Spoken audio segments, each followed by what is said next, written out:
Good evening, जय हिंद। आप सभी का स्वागत है हमारे यूट्यूब चैनल एमबीएस क्लासेस में। आज की वीडियो हमारे कंपाउंड इंटरेस्ट के फाइनल पार्ट में होने वाली है। और आप जैसे कि थंबनेल में आपको दिख रहा होगा, ये क्लास 10 के आईसीएसई बोर्ड के लिए है, जो कि 2026 के एग्जाम को जो 2026-27 के एग्जाम के बेसिस पे पीवाईक्यूज लगने वाले हैं। ठीक है, और बेसिकली ये आपका जो आईसीएसई बोर्ड वाले हैं उनका जो क्लास 9th में है, क्लास 9th में जो सेकंड चैप्टर कंपाउंड इंटरेस्ट है उनका है। ठीक है, तो इसलिए हमने इसमें लगा दिया है क्लास 10th आईसीएसई बोर्ड, क्योंकि जब बोर्ड का एक पेपर होगा तो वो आप लोग क्लास 10th में होंगे जो इस समय 9th में है।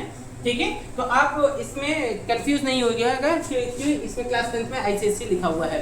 ठीक है, आप क्योंकि आपको 9th में ही पढ़ना है, तो जो आईसीएसई बोर्ड वाले होंगे वो रिलेट कर सकते हैं कि जो 9th में है वो आपका प्लस 55% जो होता है वो 10th में आपसे पूछता है। ठीक है, चलिए आज का सेशन कंपाउंड इंटरेस्ट का शुरू करने से पहले मैं कुछ बताना चाहता हूँ कि जो लोगों ने कि अभी तक हमारे कंपाउंड इंटरेस्ट का जो फर्स्ट पार्ट है उनको नहीं डिस्कस किया है, प्लीज़ आप जाके गो थ्रू कर लीजिएगा, चैनल को वॉच कर लीजिएगा। और इसके पहले का जो फर्स्ट चैप्टर रैशनल नंबर है उसमें किस फॉर्म कैसे क्वेश्चंस पूछे जाते हैं पीवाईक्यूज और बोर्ड में कैसा पूछा गया है, ये सारा उस पर डिस्कस है, तो आप उसको भी गो थ्रू कर लीजिएगा। चलिए आज का सेशन शुरू करते हैं हम लोग, जो कि हमारा ग्रोथ और डेप्रिसिएशन पे है। आपको ये दिख रहा होगा ग्रोथ और डेप्रिसिएशन। ठीक है, आपको आज का जो सेशन है ग्रोथ और डेप्रिसिएशन पे है। ठीक है, चलिए चालू करते हैं हम लोग आज का सेशन। क्वेश्चन नंबर 1 देखिए, आपको क्वेश्चन नंबर 1 क्या आपको दिख रहा होगा। The cost of the machine depreciated by 10% every year। ठीक है, जो कॉस्ट मशीन की कॉस्ट है वो डेप्रिशिएट करती है हर साल। If its present worth is ₹18,000, what will be its value after 3 years? तो 3 साल बाद उसकी वैल्यू क्या होगी, ये आपसे पूछा जा रहा है। तो सबसे पहले आप क्वेश्चन को समझिए कि प्रेजेंट वर्थ है, मतलब इस समय जो मशीन की कॉस्ट है वो है 18,000। ठीक है, 3 साल बाद उस 18,000 में आप डेप्रिशिएट का मतलब होता है पैसा घटना। ठीक है, एक तरीके का ह्रास होता है जो कि मशीन की वैल्यू हर साल घटती रहती है। आप कोई भी मशीन आज ले आएंगे तो उसकी दिन पे दिन जैसे जैसे यूज होगी वैसे वैसे उसकी लाइफ घटती जाएगी। ठीक है, तो एक डेप्रिसिएशन हम लोग लगाते हैं ताकि एक समय आपका रिजर्व होता है, समझ लीजिए। ठीक है, प्रोविजन होता है जिसे हम क्रिएट करते हैं आगे के लाइफ में, ताकि जब मशीन की वैल्यू खत्म हो तो उस समय हम ले सके। तो आप बात समझिए कि 10% आपका हर साल उस मशीन की वैल्यू घट रही है। ठीक है, आपको बताना है कि 3 साल बाद उस मशीन की वैल्यू कितनी घट चुकी होगी, ये आपको बताना है। तो सेम कोई दिक्कत नहीं है, आपको ध्यान रखना है कि आपका जो प्रेजेंट वैल्यू है, प्रेजेंट जो वैल्यू है मशीन की, प्रेजेंट वैल्यू ऑफ मशीन जो है ये क्या है, आपका कितना है, 18,000 है। ठीक है, आपको क्वेश्चन इसी पे लगाना है। ठीक है, अब आप ध्यान रखिए कि जो आपका अमाउंट होता था, जो आप ये फॉर्मूला से तो वाकिफ है, amount is equal to P 1 + R/100। And तो अब आपको जब डेप्रिसिएशन है, तो अब जब हम इसके जगह पे जो R रेट है इंटरेस्ट मिलता था, अब हम दिखाते हैं आपको क्वेश्चन कैसे लगता है। ठीक है, तो अब हमको निकालना है वैल्यू आफ्टर 3 ईयर। तो वैल्यू आफ्टर 3 ईयर, इसकी कैलकुलेशन हमें करनी है। ठीक है, तो आपको प्रिंसिपल तो यही मानना है 18,000। ठीक है, अब एक बात बताइए, 1 प्लस करेंगे कि माइनस करेंगे। अभी हमने आपको बताया कि डेप्रिसिएशन है, डेप्रिसिएशन का मतलब होता है वैल्यू में गिरावट आना। ठीक है, तो इसका मतलब ये माइनस हो गया 10%। कितने साल का पूछा है, 3 साल के बाद का पूछा है। ठीक है, अब आप इसको कैलकुलेट कर लीजिए, तो 18,000 हो गया। जब आप इसको कैलकुलेट करेंगे तो ये 1 0 से 1 0 काट दीजिए, ये 10 हो गया, 10 में से 1 माइनस करेंगे तो 9/10 हो जाएगा। ठीक है, 9/10 हो गया, फिर से 9/10 और 9/10। क्लियर है, देखिए हमने लिख दिया ताकि आपको समझ में आ जाए। अब ये कि 1 0 से 1 0 ये खत्म, 1 0 से 1 0 ये खत्म, 1 0 से 1 0 ये खत्म।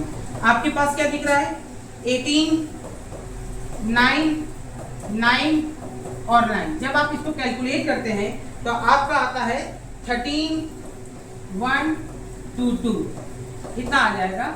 ये आपका आंसर होगा। मतलब जब आपका 3 साल बाद जब आपसे मशीन की वैल्यू पूछी गई है तो आप जो मशीन 18,000 रुपए में उस समय आपके प्रेजेंट वैल्यू थी, इस समय जो 18,000 थी, आने वाले 3 साल में उसकी वैल्यू घट के कितनी हो जाएगी? 13,122 रुपए हो जाएगा। ठीक है, कोई भी मशीन हो, जैसे ये डिजिटल बोर्ड ही क्यों ना हो, इसकी जो वैल्यू आ जाएगी 7,000 रुपए मुझे पड़ी है फाइनेंस पे। ठीक है, तो आने वाले समय पे जो एक साल जैसे जैसे बीतेगा इसका भी वैल्यू घटता जाएगा। ठीक है, अगर हम इसको चाहे बेचने तो अब ये 1 लाख में नहीं बिकेगा, अब इसकी वैल्यू 80,000 70,000 ऐसे हो गई होगी। ठीक है, अब जो भी अब जैसा भी आप कस्टमर को डील कर सकते हैं। बाकी तो आपको इन्फॉर्मेशन है कि 10% घट रहा है तो उसके हिसाब से। आई होप आपको पहला क्वेश्चन डेप्रिसिएशन वाला समझ में आया होगा। ठीक है, नेक्स्ट क्वेश्चन पे चलते हैं। नेक्स्ट क्वेश्चन, आप पहली बार तो आप नजर घुमा के देख लीजिए, ये ICSE PYQ है, इसका मतलब ये बोर्ड पेपर में पूछा गया है क्वेश्चन। ठीक है, तभी हमने इसको लिख दिया। अब यहाँ देखिए, अ machinery of a certain factory is valued at 18,400। ठीक है, 18,400 एट द एंड ऑफ 1980 में इसको वैल्यू किया गया था। If it is supposed to be depreciated every year at 8% per annum of the value at the beginning of the year। ठीक है, अगर साल के शुरुआत में ही इस पे 8% पर एनम का डेप्रिसिएशन लगा दिया जाता है तो आपको कैलकुलेट करना है value of the machine at the end of 1979 और 1989। ठीक है, आपको 2 साल का पूछ रहा है, एक तो 1979 का पूछ रहा है और एक आपको पूछ रहा है 1981 का। ठीक है, तो आप मानिए, सबसे पहले आपको मानना पड़ेगा क्योंकि आपके पास प्राइस नहीं दिया हुआ है। ठीक है, देखिए आपको क्या नहीं दिया है, आपको दिया है कि 1980 में आपका जो वैल्यू था ये था। ठीक है, तो 1979 का पूछा है तो 79 में आपकी जो वैल्यू थी वो तो हमको पता नहीं, जो वैल्यू थी वो हमको नहीं पता, तो हम मान लेंगे let the value of machinery in 1979 be x होगा, इक्वल टू x मान लेते हैं, x मान ले। ठीक है, 1979 में उसकी वैल्यू जो होगी वो x होगी। चलिए अब देखिए, हम कैलकुलेट करना चाहते हैं 1979 के लिए। 1979 के लिए कैलकुलेशन होने जा रही है, तो आप ध्यान रखिए अमाउंट। ठीक है, बार बार फॉर्मूला हम नहीं लिखेंगे, फॉर्मूला हम आपको यहाँ ब्रैकेट पे लिख दे रहे हैं। Amount is equal to principal 1 minus depreciation upon 100 n। ठीक है, क्लियर है? क्लियर है, हम यहाँ पे लिख दिए। अब हम अमाउंट की जगह पे अमाउंट लिखेंगे। जब आपको दिया है कि ये एंड में है तो आप जानिए कि ये आपका अमाउंट है, तो 18,400 रुपए ये हो गया आपका, इक्वल प्रिंसिपल x था और आपने क्या माना था, आपने क्या माना है 1 माइनस 8/100। ठीक है, हर साल का पूछा है तो हर साल का 1 ही रह जाएगा। तो अब आप ध्यान से देखिए, इसको हम और क्या कर सकते हैं, 18,400 इज इक्वल टू, इसको जब आप करेंगे तो ये हो जाएगा 92/100x। क्लियर है? जब आप इसको भेजेंगे x की वैल्यू निकालने के लिए, जब x आपको अकेला करना होगा तो 18400 इंटू 100 और यहाँ नीचे हो जाएगा 92। तब जब आप इसको काटेंगे तो ये आ जाएगा आपका 20,000 प्राइस आ जाएगा, वो भी कब 1979 के एंड। ठीक है, 1979 के एंड में। क्लियर है? तो आपको मशीन की वैल्यू पता चल गई, 20,000 रुपए था तब 1979 में। ठीक है, जब 1980 में उसे किया गया, सॉरी ये बिगिनिंग में, 1979 के बिगिनिंग में, क्योंकि शुरू में ही लगेगा तो इसी पे लगना था 20,000, तो इसकी वैल्यू घट कितनी होगी, अगर ये 1979 के शुरू में 20,000 था, जब उस पर 8% का डेप्रिसिएशन लगा तो कितना हो गया था वैल्यू, 18,400 हो गया था। ठीक है, ये तो आ गया आपका 1979 का। अब आपको निकालना है किसका निकालना है, 1981 का। तो अब हम 1981 के लिए कैलकुलेशन करने जा रहे हैं, तो आप ध्यान रखिएगा, अब यहाँ पे आपका अमाउंट नहीं दिया है तो अमाउंट की जगह पे आप ऐसे रख दीजिए, क्योंकि आपका ये जो अमाउंट होगा वही आपके इस साल के लास्ट का शुरू का जो आपका प्रिंसिपल मशीन की कॉस्ट आने वाली है। ठीक है, तो अब आप प्रिंसिपल बताइए, आप कौन सा प्रिंसिपल रखेंगे? क्या ये आप प्रिंसिपल रखेंगे? ये तो 1979 के शुरू का है, तो आपको प्रिंसिपल की वैल्यू रखनी होगी 18,400।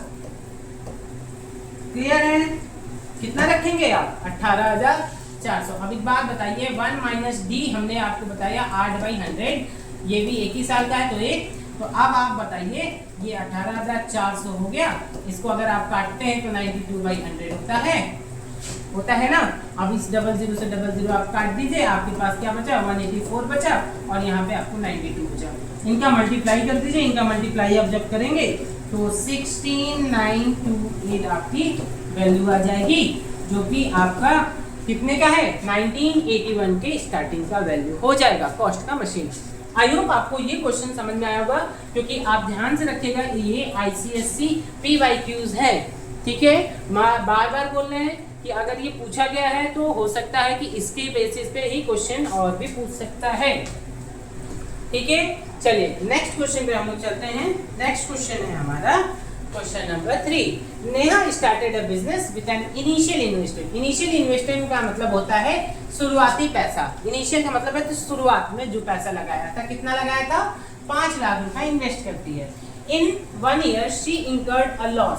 पहले साल उसको लॉस हो जाता है बेचारी को। आप बताइए, पैसा लगाई बेचारी, उसको 4% का लॉस हो गया।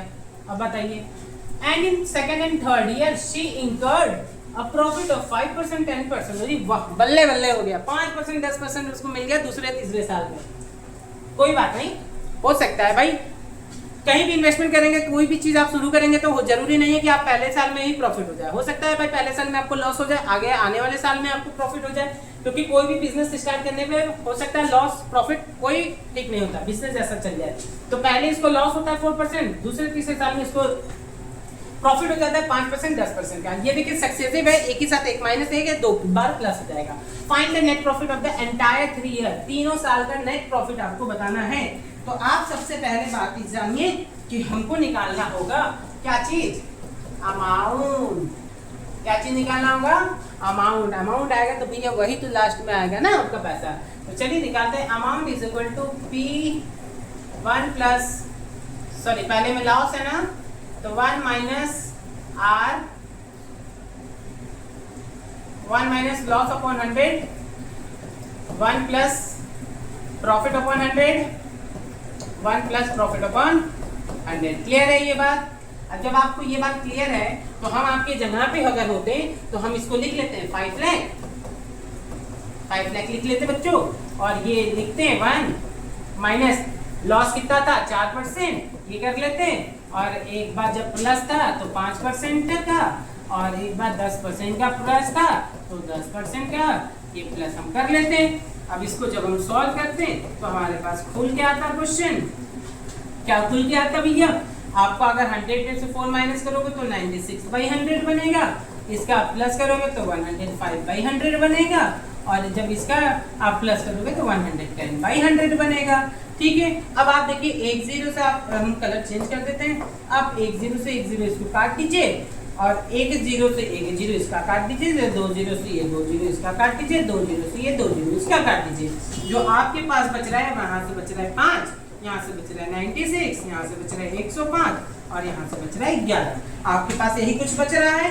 तो जब आपके पास यही सब कुछ बच रहा है, तो जब इनका आप कैलकुलेशन करेंगे, जब आप कैलकुलेट करेंगे इनको, तो ये आ जाएगा 5,54,400। ठीक है, हम आपको कैलकुलेशन अगर आप देखना चाहें तो हम आपको कैलकुलेशन भी कैलकुलेट करके आपको दिखा दे रहे हैं। जैसे कि ये हो गया 5 × 90, सॉरी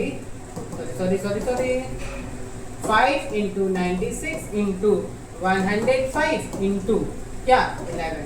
देख लीजिए आ गया ना 554,400। क्लियर है? चलिए, अब ये तो आ गया आपको तीसरे साल का लास्ट ईयर में अमाउंट आ गया। ठीक, अब आपको पता है जब आपको नेट प्रॉफिट निकालना ही है, जब आपको नेट प्रॉफिट निकालना है, नेट प्रॉफिट अगर आपको निकालना है, सिंपल सी बात है, आपको अमाउंट कितना मिला, आपको मतलब तीनों साल का जो ओवरऑल है, ओवरऑल प्रॉफिट आपका, ओवरऑल प्रॉफिट, ठीक है, माइनस आप क्या करेंगे इसमें? माइनस इन्वेस्टमेंट, क्योंकि भैया आपको क्या चाहिए? आपको पैसा नहीं चाहिए, आपको ये देखना है कि आपका पैसा कितना बड़ा है। तो ओवरऑल प्रॉफिट कितना है? ओवरऑल प्रॉफिट आपने निकाला है 5,54,400, ठीक है, यही निकाला है ना 5,54,400। इसमें से इन्वेस्टमेंट माइनस कीजिए जितना आपने पैसा लगाया था बिजनेस में, तो आपको कितना प्रॉफिट हो गया? 54,400 का प्रॉफिट हो गया। बल्ले बल्ले हो गई 3 साल में 54,400 रुपये कमा ली बंदा। बंदा है कि बंदी है? बंदी है, नेहा है, ठीक है। चलिए 5 लाख में 3 साल में इतना ही कमाएंगे। चलिए कोई दिक्कत नहीं, कमा सकती है, आगे भी बिजनेस शुरू करेगा। आई होप आपको क्वेश्चन समझ में आया होगा, ठीक है। ये भी PYQs है, ध्यान रखिएगा। अब आते हैं क्वेश्चन नंबर 4 पे। अब देखिए क्वेश्चन नंबर 4, ये PYQs। अच्छा चलिए ठीक है, देखिए क्वेश्चन बहुत बड़ा दिख रहा है, भड़के दिख रहा होगा, तो आपको समझ में आ रहा होगा कि बहुत हार्ड है, लेकिन हार्ड ऐसा कुछ नहीं है, आपको क्वेश्चन समझना पड़ेगा, ठीक है। 8,000 वर्कर अगर किसी एम्प्लॉय में काम करते हैं, कंपनी में किसी काम को करने के लिए 4 साल लेते हैं। फर्स्ट ईयर में 5% जो वर्कर होते हैं रिट्रेंच हो जाते हैं, मतलब निकल जाते हैं। सेकेंड ईयर में 5% जो वर्क उस समय कर रहे थे, जो फर्स्ट ईयर के लास्ट में कर रहे थे, निकलने के बाद और रिट्रेंच हो जाते हैं। तो how to complete the work in time, तो नंबर ऑफ वर्कर को इंक्रीज कर दिया जाता है 10% और बढ़ा दिया जाता है, ताकि काम अपने 4 साल में ही खत्म हो जाए। At the end of the third year, तीसरे साल के आखिरी में, तो आपसे पूछा जा रहा है कि how many workers were working during the fourth year, तो जो चौथे साल जो था उसमें कितने वर्कर आपको वर्क कर रहे थे, ये आपको बताना है। तो वर्कर वर्किंग, तो हम निकालेंगे यहाँ पे आपको सॉल्यूशन 4। तो कैसे होगा? तो आपको फोर्थ कितना निकालना है, तो worker working in fourth year. बस सिंपल सी बात है, वही अमाउंट वाला फॉर्मूला आपका लगाना है। आप ध्यान में रखते हुए चलेंगे। क्या आपके पास वर्कर कितने थे? 8,000। कितने थे? 8,000, ठीक है। चलिए पहले साल घट रहा है, कोई बात नहीं, 1 - 5/100। दूसरे साल भी घट गया, 1 - 5/100। तीसरे साल बढ़ गया था ना 10%, 10/100। यहाँ तक अगर आप हमारे साथ जुड़े हैं, यहाँ तक अगर आपने ये अप्रोच किया हुआ है तो बढ़िया है, बेस्ट। चलिए नेक्स्ट, अब क्या करते हैं? अब इस 8,000 में अब एक बात बताइए थी कि ये कितना हो जाएगा? कितना हो जाएगा मुझे बताइए। ये हो जाएगा 95/100। ये कितना हो जाएगा? ये भी 95/100। ये कितना हो जाएगा? 110/100। अब एक बात बताइए कि अगर आपको छोटा करने आता है तो आप आराम से छोटा कर सकते हैं, है कि नहीं? तो इसी में छोटा कर देते हैं, पहले इसी को छोटा कर देते हैं, इसी में छोटा कर देते हैं। तो ये 8,000 हो गया। अब इसको अगर आप काटिए, 5 × 5 2 हो जाएगा, 5 × 5 2 हो जाएगा, ये यहाँ से ये कट जाएगा। तो आपका कितना हो गया इसमें? ये 20 - 1 19/20, और ये हो जाएगा 19/20, और आपका ये हो जाएगा, कितना हो जाएगा? 10 - 11/10, ठीक है। अब आप देखिए, अब आप 1 0 से 1 0 इसका काट लिए, 1 0 से 1 0 इसका काट लिए, 1 0 से 1 0 इसका काट लीजिए। आपका नीचे ये 2 से 4 बार में, 2 से 2 बार में, और ये तो 1 ही बचा है, तो कुछ नहीं। तो आपके पास बचा 2 19 19 और 11, ठीक है। जब आप इनका कैलकुलेट कर लेंगे, जब इनको आप कैलकुलेट करेंगे तो आपका आ जाएगा 7,942, जो कि निकला है वर्कर्स वर्क कर देंगे फोर्थ ईयर में, ठीक है। Workers working in fourth year, यही होगा ना, चौथे साल में इतने ही वर्कर वर्क कर रहे होंगे। 7,942, क्लियर है? आई होप आपको क्वेश्चन समझ में आया होगा। नेक्स्ट क्वेश्चन पे चलते हैं। नेक्स्ट क्वेश्चन आपका कह रहा है, निकिता इन्वेस्ट करती है 6,000 for 2 year at a certain rate of compound interest annually at the end of the first year amount to rupees इतना, calculate the rate of interest और the amount at the end of the second year। ये देखिए ICSE 2010 का question है, ठीक है। समझ में आया? क्वेश्चन कह रहा है कि निकिता इन्वेस्ट कर रही है 6,000 2 साल के लिए किसी रेट ऑफ इंटरेस्ट से। उसको पहले साल के जो लास्ट में अमाउंट जो मिल रहा है वो 6,720 है। आपको पहले साल का रेट ऑफ इंटरेस्ट निकालना है और दूसरा निकालना है अमाउंट जो दूसरे साल के आखिरी में मिलेगा। तो कोई बात नहीं, सबसे पहले हम सॉल्यूशन ए कर लेते हैं, जो कि हमारा रेट ऑफ इंटरेस्ट का है, ठीक है। तो आपको पता है कि आपका जो प्रिंसिपल है, जो आपको ये अमाउंट है वो आपको मिला है 6200। आपका जो प्रिंसिपल है वो 6000 है, ठीक है। और आपका जो रेट ऑफ इंटरेस्ट नहीं पता है, आर नहीं पता है, ये एक ही रहना है इसे, ठीक है। तो अब आप इसको भेजिए इधर। तो पहले 6702 बाई 6000, ये कितना आ जाएगा आपका 100 प्लस आर बाई 100। अब इधर से इसको भेज दीजिए 67200 इंटू 100, यहाँ से 6000, यहाँ से 100 प्लस आर। ये देखिए 1 1 1 1 1 1। अब इसको काट दीजिए, काट दीजिए इसको, काटिए। कितना कट रहेगा, कितना कट रहा है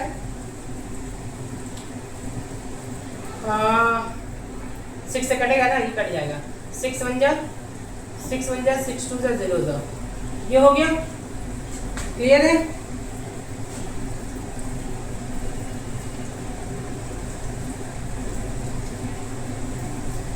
कितना था, sorry sorry sorry sorry sorry, ध्यान से रखिएगा। चलिए देखिए, निकिता इन्वेस्ट करिए 6000 2 साल के लिए, उसको इंटरेस्ट किसी रेट ऑफ इंटरेस्ट से जो उसके पहले साल के लास्ट में मिला है उसको अमाउंट के रूप में 6720 पहले साल के आखिरी में मिला है। आपसे पूछ रहा है कि जो पहले साल में रेट ऑफ इंटरेस्ट है वो बताइए कितना है, और दूसरे साल में जो उसको लास्ट में अमाउंट मिलेगा वो बताना है। तो हम पहला ए निकाल लेते हैं अपना रेट ऑफ इंटरेस्ट। तो आपको पता है कि आपको मिला है पैसा 6720 रुपीज, किस पे 6000 रुपए पे। आपको ये नहीं पता है रेट, यही आपको निकालना है। ये पहला साल है तो ये बनी रह जाएगा। आप इसको भेजिए यहाँ पे 6000 मल्टीप्लाई में था, यहाँ आ जाएगा डिवाइड होने, ठीक है। ये कितना हो जाएगा 100 प्लस आर अपॉन 100 हो जाएगा। इसको काटना है तो काट लीजिए, 1 0 से 1 0 खत्म, और ये बचा 100, ये बचेगा 6 1 जा 6 1 जा 6 2 जा, ठीक है। अब इसको ऊपर भेज दीजिए 112 into 100 upon 100 is equal to 100 plus R. इसको काट दीजिए 100 से, आपके पास आ गया 112 is equal to 100 plus R. तो अब आर को अकेला कीजिए, 112 माइनस 100, तो आपका आर जो आ गया वो आ गया 12%। तो आपका जो पहला आ गया वो कितना आ गया 12% रेट आ गया। आपका पहला आंसर जो आ गया वो आ गया आपका 12%। आई होप आपको क्वेश्चन समझ आएगा, ऊपर उठा देते हैं इसको ताकि आप समझ जाए, ठीक है। 12% आया होगा, क्लियर है। चलिए नेक्स्ट आपका जो क्वेश्चन इसमें पूछा है आपसे, नेक्स्ट क्वेश्चन जो पूछा है वो अब हम कर लेते हैं। क्या पूछा है, amount at the end of second year. तो अमाउंट पूछा है तो अमाउंट को रहने देते हैं, ठीक है। प्रिंसिपल आपका कितना था 6720। भाई जो पहले साल का लास्ट का अमाउंट होगा वही आपका सेकेंड ईयर का प्रिंसिपल बनेगा, ठीक है। इसमें 1 प्लस रेट कितना आपका निकाला है 12% निकाले हैं, 12/100, बस 1 लगा दीजिए। ये हो गया 6720 इंटू कितना 112/100। अब 1 0 से 1 0 काट दीजिए और मल्टीप्लाई कर दीजिए। मल्टीप्लाई करने पे कितना आ जा रहे हैं, और कट करने पे टोटल करने पे कितना आ जाएगा आपका, ये आ जाएगा आपका 75264/10। पॉइंट में चेंज कर दीजिए इसको, 7526.40 इतना आएगा आपका, जो आपको दूसरे साल के आखिरी में आपको अमाउंट के रूप में मिलेगा। आई होप आपको दोनों क्वेश्चन, इस क्वेश्चन का दोनों पार्ट, पहला और दूसरा ए और बी दोनों समझ में आया होगा। ये आईसीएसई 2010 का क्वेश्चन है, इसलिए आप उसको फोकस जरूर कीजिएगा और प्रैक्टिस भी जरूर कीजिएगा। नेक्स्ट क्वेश्चन पे चलते हैं, question number 6। Mister Kumar borrowed करते हैं कितना भैया 15,000 रुपए 2 साल के लिए at the rate of interest 2 successive year का है 8% और 10%, ठीक है। पहले साल के लिए 8%, दूसरे साल के लिए 10%। If he रीपेज 6200 at the end of the first year, पहले साल के आखिरी में अगर वो 6200 ही जमा करते हैं, ठीक है, तो कितना आउटस्टैंडिंग अमाउंट बचेगा सेकेंड ईयर के लिए ये आपको बताना है। और ये ध्यान रखिए ये आईसीएसई 2011 का क्वेश्चन है, ठीक है। तो सबसे पहली बात हम निकालते हैं कि पहली बात इसमें हम निकालते हैं कि पहले साल का कितना अमाउंट पहले आ रहा है, ठीक है, ये देखते हैं, ठीक है। तो सबसे पहले फर्स्ट ईयर का निकालते हैं हम, ठीक है। सबसे पहले हम क्या करेंगे, फर्स्ट ईयर का निकालेंगे। ठीक है, फर्स्ट ईयर का निकालते हैं हम। ठीक है, तो फर्स्ट ईयर में प्रिंसिपल कितना था, 15,000। ठीक है, किस रेट से मिला है पहला साल में, 8%। ठीक, तो अब निकालिए, 15,000 था भैया, ये 108 हो जाएगा बाई 100, ये 00 से 00 काट दीजिए, 150 इंटू 108। ठीक है, अब 150 और 108 का करेंगे तो आपका आ जाएगा 16,200 रुपए। ठीक है, 16,200 रुपए उनको पहले साल के लास्ट में देना था, फर्स्ट ईयर के आखिरी में उनको देना था, लेकिन उन्होंने दिया कितना। ठीक है, therefore he paid at the end of first year, at the end of first year। कितना उनको देना था भैया, 16,200 रुपए देना था। ठीक है, उन्होंने दिया कितना, केवल 6200 दिया, तो कितना बचा इसमें, 10,000 बच गया है ना, 10,000 का अमाउंट बचा। अब एक बात बताइए, अब जो आपका जो नेक्स्ट ईयर का जो पेमेंट होने वाला है, जो सेकेंड ईयर का जो होने वाला है पेमेंट, यहाँ पे आ जाते हैं। ठीक है, इसको यहाँ पे आते हैं, सेकेंड ईयर का जो पेमेंट होने वाला है, सेकेंड ईयर का, अब आपको कितना पेमेंट देना होगा, 10,000 पे, 10,000 पे ब्याज लगेगा, तो 10,000 आपको देना है। ठीक है, कितने रेट से, 1 + 10 के रेट से बाई 100। अब इसको आप सॉल्व कर लीजिए, 10,000 इंटू 110 बाई 100, इसको काट दीजिए, कितना आ गया, 11, 1, 2, 3, मतलब 11,000 रुपए आपको सेकेंड ईयर के लास्ट में आपको देना पड़ेगा, मतलब इतना आउटस्टैंडिंग है। ठीक है, ये लास्ट आउटस्टैंडिंग, मतलब 11,000 रुपए उनको दूसरे साल में देना पड़ेगा। आई होप आपको समझ में आ गया होगा, ये आपका हो गया आंसर। ठीक है, पहली बात तो आप क्वेश्चन को समझ के कीजिएगा कि पहले साल का आप निकालिए कि कितना आपको देना था। पहले साल को आपको देना था 16,000 रुपये, 16,200 रुपये आपको इस 15,000 पे आपको देना था। ठीक है, 8% के रेट से आपने पहले साल में केवल उनको 6200 रुपया ही दिया, रिपे किया, तो आपको अभी कितना देना है, 10,000। तो अब जो लगेगा पैसा आपको उस 15,000 पे थोड़ी लगेगा, आपने उस तो 15,000 रुपये कुछ पेमेंट आपने इंटरेस्ट के साथ पे कर दिया है लोन का। अब आपको जो नेक्स्ट देना होगा उस आपको 10,000 पे सेकेंड ईयर पे आपको इंटरेस्ट देना होगा, तो जो 10,000 बचा है उस पर देना होगा, तो मतलब आपका जो टोटल जो आपको पैसा देना है वो 11,000 रुपये आपको लास्ट में देना पड़ेगा। क्लियर है? चलिए नेक्स्ट क्वेश्चन आ गया, ये भी देखिए 2011 का है, आईसीएसई बोर्ड का। In what period of time, अब आपसे इसमें टाइम पूछा है, आपको प्रिंसिपल दे दिया, आपको इंटरेस्ट दे दिया है, रेट ऑफ इंटरेस्ट दे दिया है। ठीक है, आपसे टाइम पूछ लिया है, चलिए ठीक है कोई बात नहीं। तो सबसे पहले आप निकालिए, क्योंकि आपके पास अमाउंट नहीं है और हमें फॉर्मूले में चाहता है अमाउंट। ठीक है, आप पहले अमाउंट निकाल लीजिए। अमाउंट होता है प्रिंसिपल प्लस इंटरेस्ट। तो प्रिंसिपल आपका कितना था, 12,000 था, इंटरेस्ट आपको कितना मिला है, 3972 मिला है, तो आपका कुल हो गया 15,972 रुपए का आपका अमाउंट आ गया। ठीक है, अब इस अमाउंट पे हमको हमारा क्वेश्चन लगना है 15,972। फॉर्मूला हम फिर से यहाँ लिख दे रहे हैं, आपको अगर भूल जा रहे हो तो P1 + R/100 और ये n, आपको यही लिख कर निकालना है n को। ठीक है, ये हो गया आपका, यहाँ हो गया 12,000 रुपए। ठीक है, अब आपका रेट ऑफ इंटरेस्ट है 1 + 10/100, आपसे टाइम का पूछा है, n पूछा है, तो n को निकालना है। अब यहाँ से करेंगे 5972 बाई 12,000। ठीक है, और इनको सॉल्व करेंगे तो ये आ जाएगा 110 बाई 100। अब आप इसको अगर हम सॉल्व कर लेते, इसको काट लेते हैं, तो अब आपको इसको भी छोटा बनाना पड़ेगा। ठीक है, तो जब हम इसको काटेंगे, ठीक है, जब हम इसको काटते हैं तो ये हमारा कटेगा 1331 में और ये कटेगा आपका 1000 में। ठीक है, क्लियर है, 1331 में और ये 1000 में। अब देखिए आपको ये इसका निकालना पड़ेगा, तो 1331 का आपको पता है कि ये होता है 11 का क्यूब, 121, ये 11 और ये 11 में, और आपको ये पता ही है 1000 का इसका, तो 10 से ही निकाल दीजिए, 100, फिर 10 से निकाल दीजिए 100, फिर 10 से निकाल दीजिए। ठीक है, आपको ये चीज करने की जरूरत नहीं है क्योंकि आपको तो ऑलरेडी पता है। तो हम इसको लिख सकते हैं क्या, इसको लिख सकते हैं 11 इंटू 11 इंटू 11, और इसको हम लिख सकते हैं 10 इंटू 10 इंटू 10, और ये हमारा है 11/10 के पावर n। जब आप हमारे बात समझिए, जब आप बेस सेम कर लेते हैं दोनों तरफ का, तो हम इसको लिख सकते हैं 11 के पावर 3 और 10 के पावर 3। ठीक है, 11/10 के पावर n। अब आप बताइए, जब दोनों पे पावर सेम हो तो हम इसको इस तरीके से भी लिख सकते हैं 3 11 के पावर 10 के पावर n। तो अब आप जब दोनों बेस सेम है तो हम इसको लिख सकते हैं ना n = 3।